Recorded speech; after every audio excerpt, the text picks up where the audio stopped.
লক্ষ্মীর ভাণ্ডার কেন করেছিলাম জানেন মা বোনেরা? নোটবন্দির সময় আমি দেখেছিলাম, যখন নোটবন্দি হলো আধ ঘন্টার মধ্যে আমি রিয়াকশন দিয়েছিলাম। কেন জানেন? আমি বলেছিলাম এটা মানুষের ক্ষতি হবে। আমার কাছে অভিষেকের মা ছুটে এলো, আমার কাছে থাকে, বললো দিদি দিদি আমাকে 500টা টাকা দেবে। আমি বললাম কেন? বল সব টাকা তো জমা করে দিতে হবে, এই টাকা তো চলবে না। তাহলে আমি বাজার করব কি করে?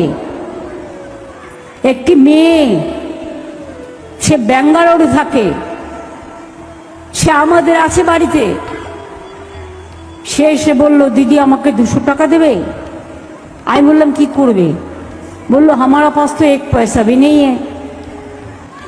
আপনাদের যতটুকু জমা পুঁজি মায়েরা লুকিয়ে রাখে